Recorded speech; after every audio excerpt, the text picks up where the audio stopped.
discussion of the this is the discussion of the anterior artery. First of all, this is the left-sided lower limb, and this is the leg, front of the leg, and here you can see the muscles. This is the anterior compartment of the muscle, tibialis anterior, extensor hallucis longus. This one is a superficial nerve. It is a superficial peroneal nerve. Here you can see this is a superficial peroneal nerve. And but it is not inside the anterior compartment. It supplies to the peroneus longus and peroneus brevis. Here you can see these two muscles which is innervated by the superficial peroneal nerve. After that it is cutaneous. And it supplies the skin over the dorsum of the foot, except flap between the great toe and second toe. And this one is the extensor digitorum longus, and along with it there is a peroneus tertius. Now we will discuss about the anterior tibial artery. We have removed the extensor digitorum longus, and here you can see this is the tibialis anterior. The anterior tibial artery, which is a smaller terminal branch of the popliteal artery, it comes into the anterior compartment between the between the introcei membrane between the tibia and fibula into the upper part, and it gives the two branches. Here you can see this is the anterior tibial recurrent and posterior tibial recurrent. This is the tibial recurrent branches, and which makes the anastomosis around to the knee joints, and then it gives the muscular branches. There are many muscular branches. Here you can see these are the muscular branches of the anterior tibial artery.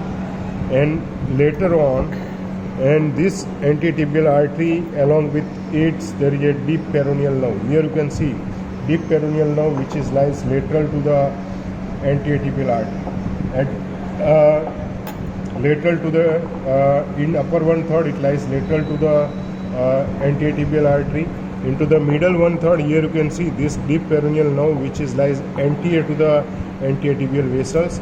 And into the lower part, this lower part, again the deep peroneal nerve which lies lateral to the anterior tibial artery. And lastly the anterior tibial artery, here you can see this gives the two branches inside the foot. This is a lateral malleolar branches, and this is a medial malleolar branches. After that it becomes continuous as a, between the two malleoli it is continuous as a dorsalis pedis artery, and this dorsalis pedis artery it gives the metatarsal branches. Here you can see these are the metatarsal branches, and at the first metatarsophalangeal joint, the dorsalis pedis artery it goes inside the plantar surface, and it makes the plantar arterial arch. Now here you can see this is a common. Now we will discuss once again. I will revise the anterior tibial artery. It is gives the anterior tibial recurrent. Here you can see this is the anterior tibial recurrent and posterior tibial recurrent, and these are the muscular branches of the anterior tibial artery, various muscular branches which inert to the muscles, and it gives the two malleolar branches, lateral malleolar as well as there is a medial malleolar branch. This is the medial malleolar, and this one is the lateral malleolar branches. So initially the anterior tibial artery which lies between the upper 1/3 part, it lies between the tibialis anterior and extensor digitorum longus. Into the middle part it lies between the extensor hallucis longus and tibialis anterior. Into the lower 1/3 part it lies between the extensor hallucis longus and extensor digitorum longus. Once again I will show you. Into the upper part, anterior tibial artery and deep peroneal nerve which lies between the tibialis anterior and extensor hallucis longus into the upper 1/3 part, this part. And into the middle part it lies between the tibialis anterior and extensor hallucis longus into the middle 1/3 part. At this part the nerve which lies anterior, deep peroneal nerve lies anterior to the anterior tibial artery, and again into the lower 1/3 part the artery lies between the extensor hallucis longus and extensor digitorum longus, and the nerve which is again it is lies laterally, and so the nerve which does not, deep peroneal nerve, it does not crosses the anteatibial artery, but it hesitate to cross. So the deep peroneal nerve, it is called the nervus hesitans.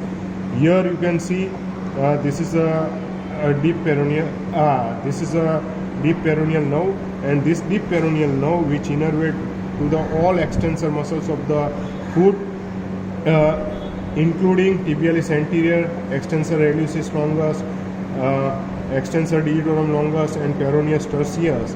And also it is supplied by the, this is the tendon of the flexor, medial tendon of the flexor digitorum brevis, most medial tendon of the flexor digitorum brevis, which is goes inside the tendon of the extensor hallucis longus and makes the extensor expansion. It is called the flexor hallucis brevis. This is a flexor hallucis brevis, and this part of the flexor digitorum brevis, this is the flexor digitorum brevis. These are the small muscles which is also innervated by the deep peroneal nerve. And this deep peroneal nerve, at the lower end, it divides into the lateral and this is a medial branch and lateral branch.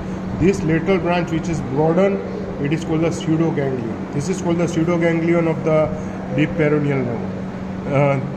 It is underbeneath to the extensor hallucis brevis. This is the extensor hallucis brevis and this is the extensor digitorum brevis. Both are also supplied by the deep peroneal nerve. So this is about to the anteatibial artery.